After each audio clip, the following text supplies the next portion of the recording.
اور ہماری باتیں اس کو اس بات پر مجبور کر دیتی ہیں کہ جو تم نے غلط کیا اس پر ڈٹ جاؤ۔ اگر ہم اس کو پیار سے، محبت سے، الفت سے سمجھا دیں کہ آپ کے اس عمل نے ہمارے اس کام کو نقصان پہنچایا ہے، تو وہ سمجھنے کے قابل ہو جائے گا۔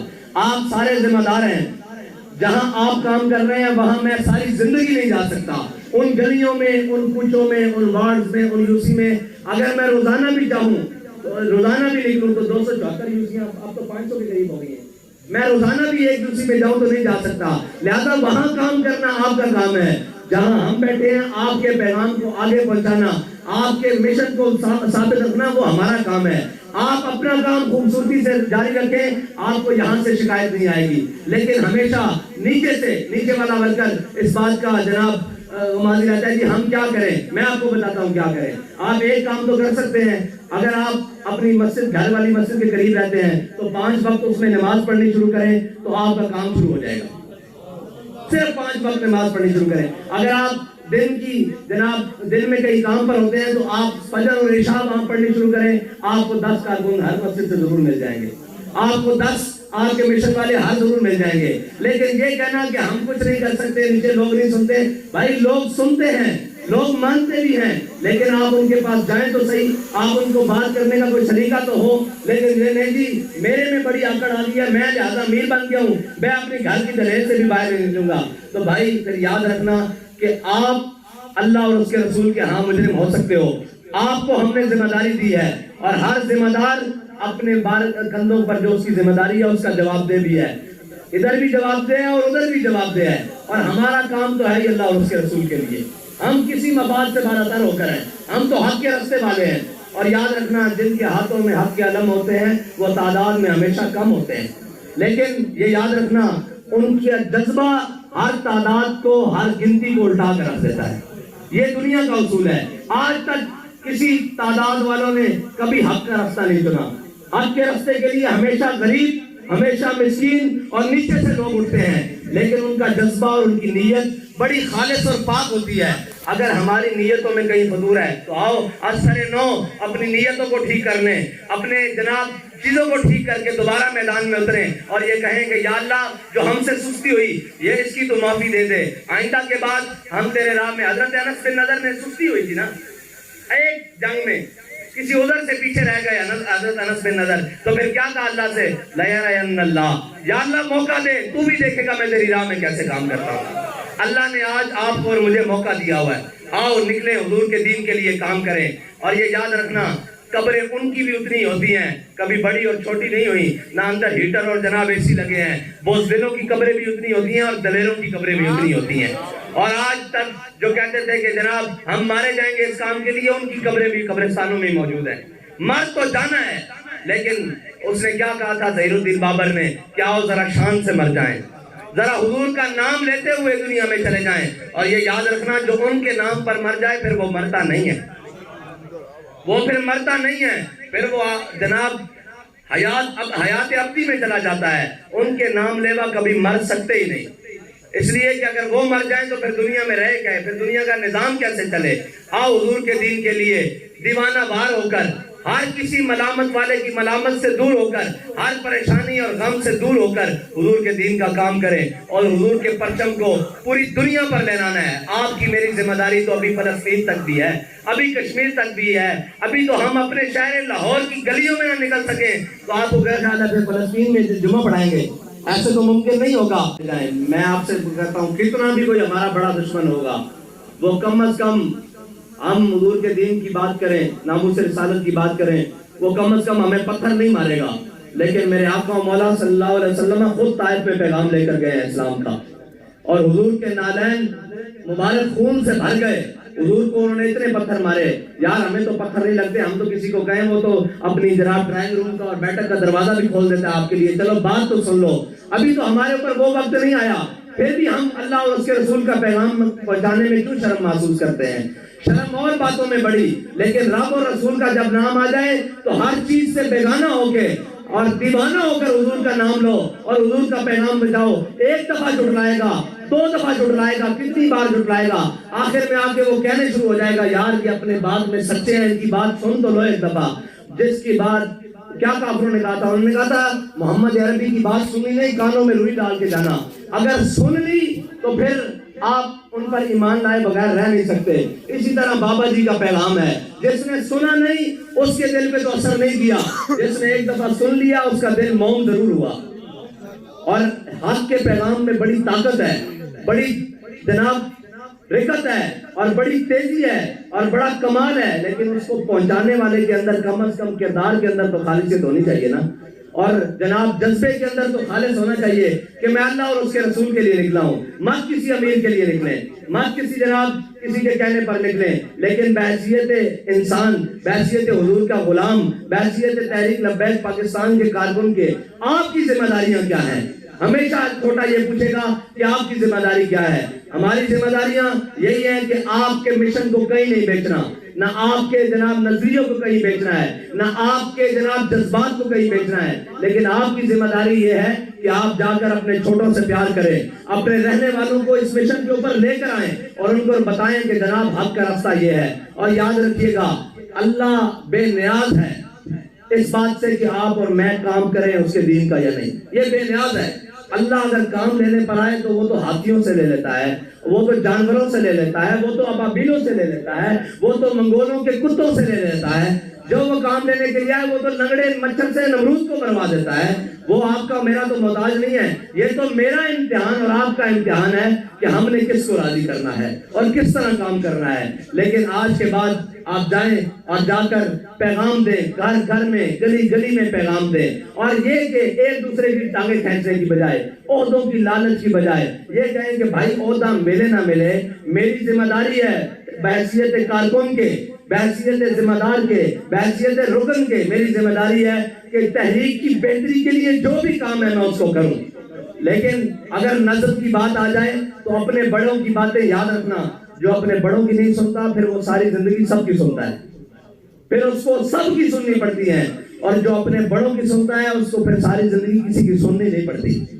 یہ یاد رکھنا، اگر آپ اپنے نظم میں قائم ہو کر آ کر تحریک کی بہتری کے لیے صبح شام، اور یاد رکھنا ہمارے بڑے لوگ عجیب ہیں، اور جناب یہ ایسے ہو گیا ویسے ہوگا، یاد رکھنا کام کرنے والوں سے غلطیاں ہوتی ہیں، ویلے آدمی کبھی غلطی نہیں کرتا۔ ابھی جو کوئی گھر سے نکلے اور یہاں تک پہنچے، رستے میں اس کے ساتھ کوئی چین ٹوٹ جائے، کوئی موٹر سائیکل پنچر ہو جائے، کوئی گاڑی لگ جائے تو وہ نکلا ہے تو اس سے لگی ہے نا۔ اب جو گھر بیٹھے ہیں ان کی کیوں نہیں لگی؟ گھر بیٹھے لوگوں کو کبھی کبھی غلطی کسی سے نہیں ہوئی، جو کام کرتا ہے غلطیاں بھی اسی سے ہوتی ہیں، اور اگر اس سے غلطی ہو بھی جائے تو یہ نہیں کہ آپ اس کا ڈنڈورا پیٹنا شروع کر دیں، بلکہ اس کو علیحدہ جا کے بتا دیں آپ بات کس طرح نہیں کس طرح کر لیں، تو آپ بڑی ساری بہتری کر سکتے ہیں۔ لیکن ہمارا رویہ اور ہماری یہ بات اس کو اس بات پر مجبور کر دیتی ہے کہ وہ اپنی غلطی پر ڈٹ جائے۔ یاد رکھیے گا تاریخ، آج آپ کوئی لچھے دار تقریریں نہیں سنیں گے، آج آپ وہ بات سنیں گے جس کی آپ اور مجھے ضرورت ہے۔ تاریخ کو اس سے بالکل غرض نہیں تھی کہ علامہ خادم حسین رضوی نے کتنا مہنگا سوٹ پہن رکھا تھا، آج بھی تاریخ کو اس سے غرض نہیں ہے کتنی مہنگی پگڑی اور کتنی مہنگی جوتی پہن رکھی تھی۔ تاریخ کو اس سے غرض ضرور ہے کہ اس کے دل میں کیا جذبہ تھا جس نے تمام باطل کو الٹا کر کے رکھ دیا تھا۔ ہر کفر کے سینے میں وہ غار کی ہے جو غار قیامت تک پر نہیں ہو سکتی، اور ہر کفر کے وہ ایجنڈے کو توڑ کے رکھ دیا ہے کہ ختم نبوت اور ناموس رسالت کے لیے جب بھی کوئی آنکھ اٹھے گی تو وہ کہیں گے کہ اس امت کے پاس، اس قوم کے پاس وہ طریقہ موجود ہے جو امیر المجاہدین انہیں بتا کر گئے ہیں، لہذا اس سے پیچھے ہٹاؤ ان کو۔ آپ اور میں آج اگر عہدوں کی لالچ کے لیے کام کر رہے ہیں تو یاد رکھیے جس نے بھی اللہ اور اس کا رسول کا نام لے کر عزت چاہی ہے وہ ہمیشہ ذلیل ہوا ہے، جس نے بھی اللہ اور اس کا رسول کا نام لے کر اپنے نام کی بڑائی چاہی ہے یا مال و دولت اور جاہ و حشم تلاش کیا ہے اس کا انجام یزید جیسا ہوا ہے، اور جس نے اپنا سب کچھ لٹا کر میدان میں آ کر کہا ہے کہ حق بات ہمیشہ کریں گے، ظالم کی حمایت نہیں کریں گے، اس کا راستہ ہمیشہ حسینی رہا ہے، اور وہی حسینی ہے۔ آپ اور مجھے یہ یقین ہے کہ ہم نے اللہ کی بارگاہ میں پیش ہونا ہے اور رسول اللہ کی بارگاہ میں پیش ہونا ہے۔ مجھے یہ بتائیں، آپ اور مجھے یہ بھی یقین ہے کہ ہم جس رستے پر چل رہے ہیں وہ راستہ حق کا ہے، یہ یقین ہے، ہمیں یقین ہے لیکن ہمارے پاس پھر اس کام کو کرنے کے لیے وقت کیوں نہیں ہے؟ ہمیں پھر لوگوں کو پیغام دیتے وقت شرم کیوں آتی ہے؟ ہمیں لوگوں کو پیغام اپنے خاندان میں پیغام دیتے وقت یہ کیوں آتی ہے کہ جناب رشتہ دار کیا کہیں گے، وہ کیا کہیں گے؟ ہمیں اپنے جذبے میں جناب جذبے کا اظہار کرتے ہوئے پریشانی کیوں ہوتی ہے کہ ہم اپنی بات بابا کے دوہن کیوں نہیں کہتے کہ ہم حق کے ساتھ کھڑے ہیں؟ تعداد مانا نہیں رکھتی، تعداد اگر مانا رکھتی ہوتی تو کبھی بھی حسین 72 لے کے کربلا میں نہ جاتے۔ ہاں، بات مانا یہ رکھتی ہے کہ حق کے ساتھ کون کھڑا ہے، اور تاریخ بھی اسی کو بات کو لکھتی ہے کہ حق پر کون کھڑا تھا۔ وقتی آزمائشیں اور حق کو دبانے کے لیے اقبال کہتا ہے عید و قوت از حیات آمد پدید موسیٰ و فرعون و شبیر و یزید۔ اقبال کہتا ہے یہ دو قوتیں تا صبح قیامت آپس میں برسر پیکار رہیں گی، آپس میں آمنے سامنے رہیں گی، موسیٰ و فرعون۔ جہاں فرعون ہوگا وہاں موسیٰ ضرور آئے گا، اور جہاں یزید سر اٹھائے گا وہاں امام حسین ضرور آئے گا۔ تو یہ دو قوتوں نے قیامت تک رہنا ہے۔ اب ہم اس سے گھبرا جائیں کہ جناب ہمارے پرچے ختم نہیں ہو رہے، ہمارے گھر میں پولیس کا چھاپا لگتا ہے، ہمارے 4 شیڈول کے اندر سے نام نہیں نکل رہا۔ آپ کو کس نے کہا ہے کہ کبھی بھی حق غالب جناب نرم و نازک بستروں میں یا ٹریوں میں رکھ کے انہوں نے کہا کہ یہ آپ قبول کر لیں؟ یہ سارے رستے کی سختیاں قبول کر کے جو چلے گا منزل اس کو ملے گی۔ ہاں، اور جو ان دائیں بائیں چیزوں کی طرف دیکھے گا، دنیا یہ ساری دنیا کی چیزیں ہیں، اور شیطان کے چیلوں کا کام ہی یہ ہے کہ حق والوں کو کبھی ادھر سے کبھی ادھر سے کبھی ادھر سے کبھی ادھر سے چھیڑ کر الجھائے رکھنا اور یہ ڈرائے رکھنا کہ جناب آپ کے ساتھ ایسے ہو جائے گا، آپ کے ساتھ ایسے ہو جائے گا۔ مجھے بتاؤ ہمارے ساروں کے ساتھ امام حسین کے قبیلے سے زیادہ تو کچھ نہیں ہو سکتا۔ جب وہ حق کے لیے کھڑے رہے ہمیں تو مسئلہ ہی کوئی نہیں ہے۔ اگر ہم سب بھی مل جائیں، سارے کارکنن اور سارے لوگ بھی مل جائیں ہمارے ساتھ بابا جی کے اوپر جو ظلم ہوا اس سے زیادہ تو کچھ نہیں ہو سکتا۔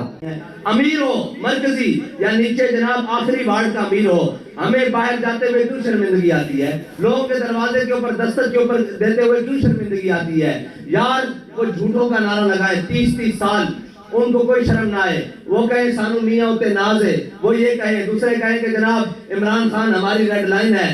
ہمیں یہ کہتے ہوئے شرم آتی ہے کہ ناموس رسالت پر ہماری مال بھی حاضر، جان بھی حاضر، بچے بھی حاضر، اور حضور ہم نے آپ کے نظام کو اس ملک کے اندر لانا ہے۔ یہ ہمیں دروازہ کھٹکا کر کہتے ہوئے شرم آتی ہے۔ اگر یہ شرم آتی ہے تو یہ سفر ہے کوئے جانا، یہاں قدم قدم بنائیں۔ کوئی یہ سمجھے کہ جناب آج حالات بڑے اچھے ہیں، ہم نے بڑے اچھے ماحول میں ورکر کنونشن کر لیا ہے، کل بھی ایسے ہی ہوگا، ہو سکتا ہے کل ہمارے ہاتھوں میں بھی بیڑیاں اور پاؤں میں بھی بیڑیاں ہوں۔ ہاں، جتنا آپ کو وقت میسر ہے اتنا کام کریں، اور حالات کبھی بھی اسلام نے اچھے نہیں رکھے۔ اسلام اللہ تعالیٰ نے تو امتحان لیا، ان کا بھی امتحان لیا، جن کے ایمان میں کوئی رتی برابر شک ہی نہیں کر سکتا، جن کے دلوں کو اللہ نے ازل میں دیکھا، ان سے پاکیزہ دل کسی کے نہیں پائے، لیکن اللہ تعالیٰ نے ان کو بھی ہر امتحان سے گزارا، ہر امتحان سے گزارا، اولاد کے امتحان سے، مال کے امتحان سے، جان کے امتحان سے، جناب فصلوں کے امتحان سے، کھیتی باڑیوں کے امتحان سے، کاروبار کے امتحان سے، جان کے خطرے کے امتحان سے، ہر امتحان سے گزارا۔ پھر جا کر کہا رضی اللہ عنہم ورضوا عنہ، اللہ نے پھر جا کر کہا ہمارے ہاں کچھ ہوتا نہیں، جی ایسے ہو جائے گا، یار ہو جائے گا، پھر کیا ہوگا؟ پھر کیا ہوگا؟ کچھ بھی نہیں ہوگا۔ آپ کو اپنے مشن اور اپنے نظریے سے غرض ہونی چاہیے، کچھ رہے نہ رہے باقی کہ یہ کیا بات ہوئی کہ جناب یہ ہو جائے گا، وہ ہو جائے گا، میری دستار سرے راہ بھی کھل جائے تو اس میں کیا عیب ہے؟ جب حضور کی ناموس کا پرچم بلند ہو جائے گا، جب جناب ختم نبوت کا پرچم بلند ہو جائے گا، جب دین اسلام کا پرچم بلند ہو جائے گا، تو ہماری ساری دستاریں، ہمارے منہ پر کوئی جوتیاں بھی مارے، اس سے کیا غرض ہے؟ لیکن حضور کے دین کا پرچم بلند ہونا چاہیے۔ لیکن اس کے لیے شرط یہ ہے کہ آپ کو میدان میں آنا پڑے گا، گھر بیٹھ کر نہیں۔ کس بات کی سستی؟ اور شیطان کا کام یہ ہے کہ وہ مومنوں کے اندر سستی ڈالتا ہے، اور جو مومن ہے وہ شیطان کی بات کو قبول نہیں کرتا۔ شیطان کا کام ہے کسی ایک کے کان میں ایک بات کرنا، پھر وہ مولی مجلس میں پھر جانا، پھر دوسری شیطانی لگا دینا، پھر تیسری شیطانی لگا دینا، پھر یہ پھر وہ۔ اور آپ اور میں تو جس دور میں رہ رہے ہیں یہ تو ہے ہی فتنوں کا دور، یہ تو ہے ہی فتنوں کا دور۔ یہاں تو اس قدر شدید فتنے ہیں کہ شاید ہوا میں اتنی تیزی نہ ہو، اتنی خنکی نہ ہو جتنی فتنوں میں جناب تیزی ہے۔ لیکن ان فتنوں کا علاج بھی تو ہمیں بابا جی بتا کر گئے ہیں کہ جہاں کوئی غاصب، جہاں کوئی ظالم، جہاں کوئی جناب جابر، جہاں کوئی کافر سر اٹھائے اس کے سامنے لبیک یا رسول اللہ کا نعرہ لگانا ہے. اور یہی تو ایمان والوں کے اندر اور جناب منافقوں کے اندر فرق ہے. لبیک کا نعرہ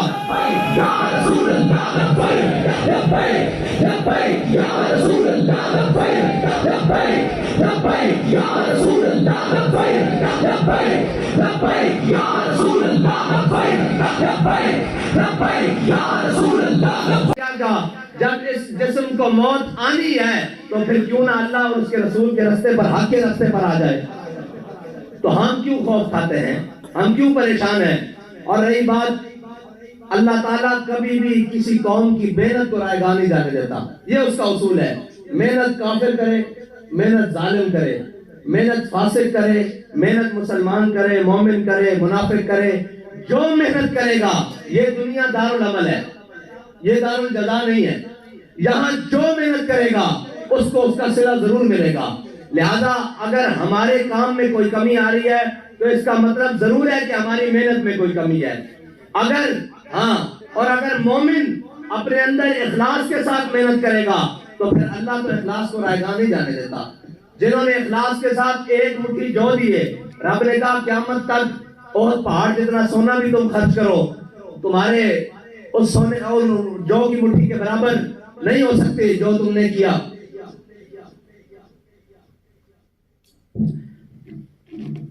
جو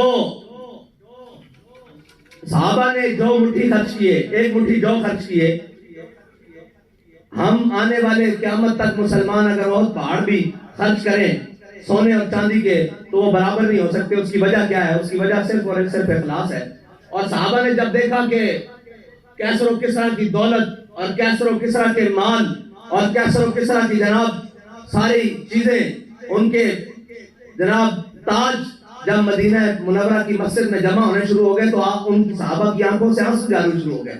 کہا یا اللہ، ہم نے کوئی بھی کام یہ تیرے نبی کے راستے میں، تیرے حبیب کے راستے میں جہاد، تیرے راستے میں مال خرچ کیا، اولاد دی، جانیں دی، دن نہ دیکھے رات نہ دیکھے، جو کچھ بھی کیا ہم نے اس لیے نہیں کیا کہ اس کا صلہ تو ہمیں دنیا میں دے دے. لیکن ہم کیا ہے کہ ہم اتنا سا کام کرتے نہیں، صلہ لینے دوڑ پڑتے ہیں. جی ہم نے یہ کیا، ہم نے وہ کیا. بھائی صحابہ نے تو اپنے بچے بھی دیے، اپنا مال بھی دیا، اپنی جانیں بھی دی، اپنی اولادیں بھی قربان کیے تھے، لیکن کوئی بھی صلہ مانگنے حضور کی بارگاہ میں نہیں گیا. بلکہ حضور نے جس کو نوازا تو صحابہ رونے لگ پڑے، یا رسول اللہ ہم نے اس لیے تو نہیں کیا، ہم نے تو آپ اور اللہ اور اس کے رسول کی رضا کے لیے کیا ہے. تو جس کا عمل بے غرض ہے اس کی جزا کچھ اور ہے، جس کا عمل بے غرض ہے اس کی جزا کچھ اور ہے. حور و خیام سے گزر، بادہ و جام سے گزر. اقبال کہتا ہے اگر تو جنت کی لالچ میں نیکیاں کیا جا رہا ہے تو یہ کوئی مزیداری والی بات نہیں ہے، یہ تو جناب کوئی بھی کرے گا اس کو مل جائے گا. اقبال کہتا ہے جو بھی تو اپنا عمل کر رہا ہے اس کو اللہ کی رضا کے لیے چھوڑ دے. جب تو اللہ کی رضا کے لیے چھوڑ دے گا پھر کائنات، دنیا و آخرت کی تمام نعمتیں تیرے پاؤں میں ہوں گی. اور ہم نے وہ راستہ بڑی مضبوطی سے پکڑ کے رکھنا ہے، اس راستے سے پیچھے نہیں ہٹنا. کفر کی ایک ہی سازش ہے، آپ اور میں کس چیز کے انتظار میں ہیں. وہ بھی وقت یاد کریں جب ہم کہتے تھے کہ یار کوئی ہماری بات سن لے، کوئی ہماری بات ماننے کے لیے تیار ہو جائے، کوئی ہماری ایک بات متاثر ہو کے صرف لبیک کا نعرہ لگا دے تو ہم یار بڑا کام کرائیں گے. آج کام آپ کا انتظار کر رہا ہے لیکن ہم پتہ نہیں کس انتظار میں بیٹھے ہیں کہ کون آ کر کرے گا.